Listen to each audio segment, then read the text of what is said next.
lately about China and sort of we have transferred so much money from our economy over to China by buying all those things and supporting their economy over there so they could make more and more money. They are now all over Africa, buying things and investing over there and getting those countries dependent on them and supporting, non-democratic people. And I'm just like wondering, whom? Well, we are in a country that supports Saudi Arabia. Yes, that's true. Right. So suddenly we have a problem with, superpowers supporting non-democratic people? Yes, yes, I do, but I also am just concerned that we've sort of created the economic power that China sort of has now, and they're using it, I fear, going to be using it against us eventually and against the better interests of a lot of people. Allow me to put your mind to rest. Okay, great. You shouldn't worry about that. Okay. It's very simple. And let me explain why you shouldn't worry about that. But please continue. Well, they're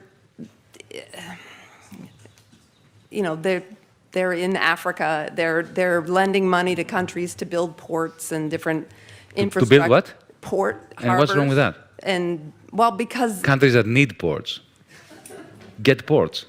But they're making people dependent on. I know it's the same thing that we've done, which is no, it's horrible not. Around the world. They are far more humanistic than the United States ever was. Really? Okay. Absolutely. Great. So. Let me give you an example. Of course, they are peddling for influence. Yeah. Yeah. But they are non-interventionist. Absolutely non-interventionist in a way that Europeans, the West, has never managed to fathom. But I have a feeling they have a longer-term thought process that is more interventionist. But anyway, let's judge what we see. Let's judge what. Okay. Well, let's start at the beginning. The Chinese never asked Apple to go to Shenzhen and produce all the iPhones.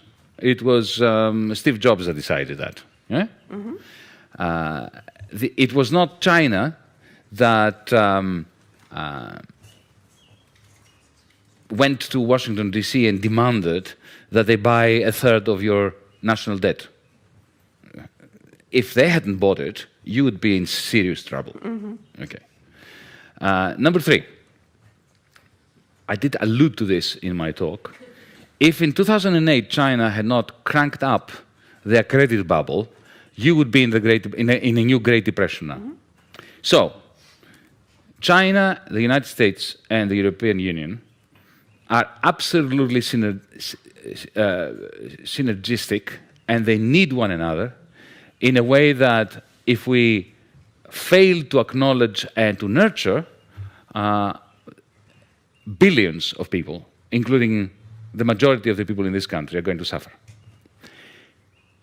Now, I am not going to stand here and defend China and the Chinese Communist Party. I already made some negative remarks about the Chinese Communist Party in referring to, their attitudes as being compatible with those of Wolfgang Schäuble.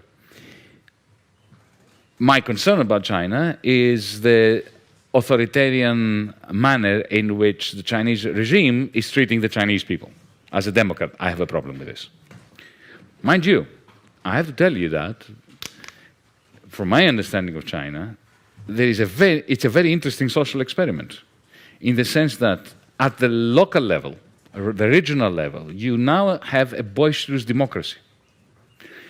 At the local and regional level. Even with popular success stories in overthrowing local authorities, local bureaucrats who have been corrupt, who have been this, who have been that, who have been the other. When it comes to the influence of China outside its borders, I have to say, firstly, it's quite remarkable that they don't seem to have any military ambitions. Secondly, Africa. I'll give you an example, a specific example. Ethiopia. 2004, because I happened to be there, and I have some first-hand experience of it. They went into Ethiopia. I'll tell you why they went into Ethiopia, because they suspected there was oil. Because China is a major industrial power, but it lacks primary resources. Now, instead of going into Africa with troops, colonially, destroying the country, killing people like the West has done for the last 100 years, what they did was they went to Addis Ababa and they said to the government, we would like, we can see you have problems with your infrastructure, we would like to build some new airports, upgrade your railway system, create a telephone system, and rebuild your roads. And we'll do this all for free. No strings attached. We don't want anything from you. And they did. Why did they do it? Because this is soft power. Because because they knew that if oil is discovered, and it was discovered later, then, of course, the Ethiopian government will be much more open to Chinese oil companies coming there. They have never combined their investment with imperialistic view. When I was Minister of Finance, I had a very interesting experience with COSCO, one of the Chinese national companies that in the end bought the port of Piraeus. When I moved into the ministry, I found a contract from the previous government that they had already sold the port of Piraeus for a pittance and other ridiculous conditions to the Chinese, under the guidance, of course, of the European Union and the International Monetary Fund as well. And in other words, as a minister, I was bound to a particular deal that was terrible for Greece. And I went to the Chinese and discussed it with them. And I was really astonished. I said to them, look, you're paying too little, you're not committing to a sufficient level of investment, and you are treating our workers as fodder.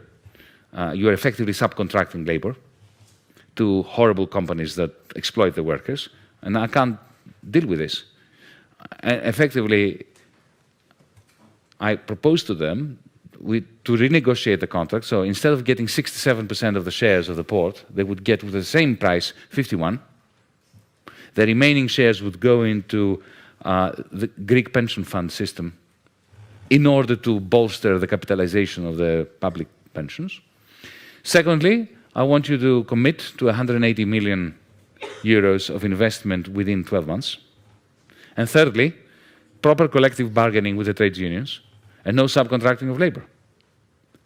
And to my astonishment, they said, okay. Can you imagine if that was a German company or an American company? That's why I'm saying I don't think you should worry. Okay.